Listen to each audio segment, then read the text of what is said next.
Yeah, I was gonna ask you about that, but first I wanted to ask you, could you tell me more about your character and their stories? You said was called what again?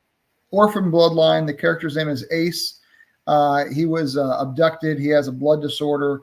Little do you know, the blood disorder actually is a blood power, and it's trying to be harnessed by the secret society.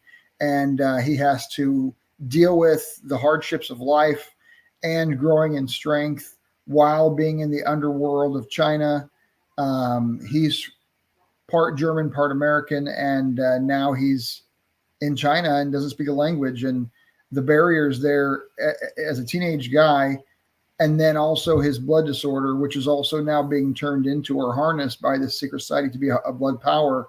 It's there's drama and there's some fighting and there's some character development and there's some world building, a lot of world building. So that's kind of my world in a nutshell. There's tons of characters, and hopefully I'll have a couple of them in the game or in iteration 2.0 for How far Vigilante along is Combat. the story at this point? Like, what issue are you on?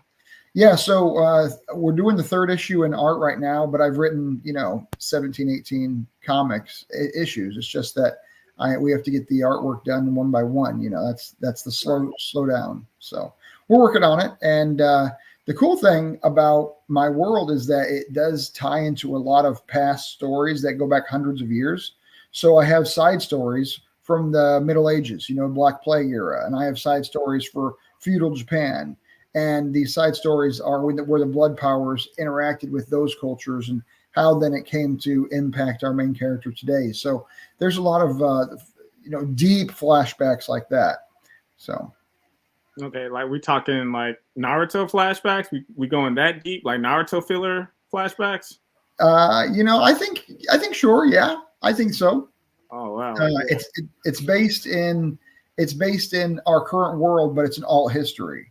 So Mhm. any blood disorder that you've run into in your life is actually from the gods as a blood power if you're able to harness it. Now it might kill you like a blood disorder does, but it might also be your strength. And so the story follows characters and how they harness what would be otherwise a weakness into a strength, and how they use it to achieve their ends. If they're a villain, which is totally cool, they're doing their villain stuff, and if they're a hero, then they're trying to overcome and bring peace to the world or what have you. So, I feel like uh, that would be a PR disaster as a hero. Like, what's your power? Oh, it's like blood magic. Blood? Like, no, no, no. It's cool. Where are you getting this blood from? No, it's my blood.